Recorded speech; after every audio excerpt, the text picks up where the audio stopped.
Hello hello.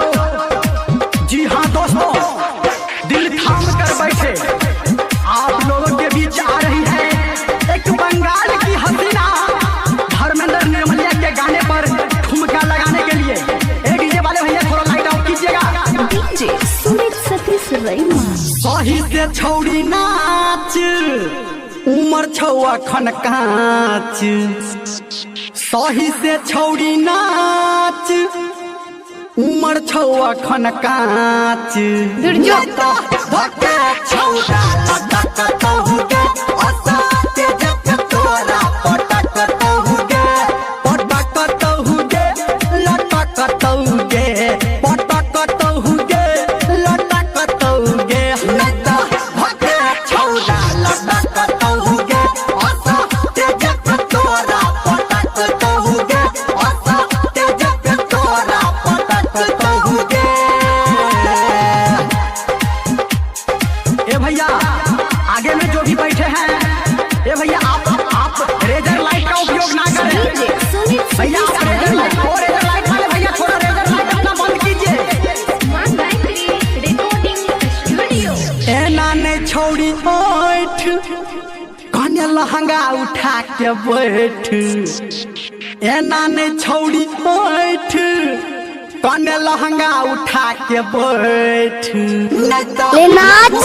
छौड़ा जोहत तहुगे, असाते जग तोरा पटक तहुगे, पटक तहुगे, लटक तहुगे, पटक तहुगे, लटक तहुगे। नैता धके छौड़ा लटक तहुगे, असाते जग तोरा पटक तहुगे। दीपक राजगुट। शहर लगता गुरु जी, आपके तरफ से हमारे छपने का नाच देखकर 101 रुपया आया है। धन्यवाद भैया आपको। और हाँ भैया, शांति बनाए रखना है और भरपूर मजा ले हमारे इस ऑर्केस्ट्रा का। डीजे सुमित सतीश रैना। करे नहीं लट लट, छौरा में छौरी सट। करे नहीं लट लट, छौरा में कने सट। की कहली रे? लगालू जगत तहुगे, असाते जग छौरा पटक तहुगे, पटक तहुगे, लटक तहुगे, पटक तहुगे, लटक तहुगे। नैता फूल लगाल छौरा पटक तहुगे, असाते जग तोरा लटक तहुगे, असाते जग छौरा पटक तहुगे। और आप हैं इनाम के दौर में महाकाल ग्रुप। जी हाँ, महाकाल ग्रुप। इसका कहना है अनहरिया में भी ये भी गाना भैया बजवाए। जी जरूर, ये भी गाना बजवाएंगे। शांति बनाए रखे भैया।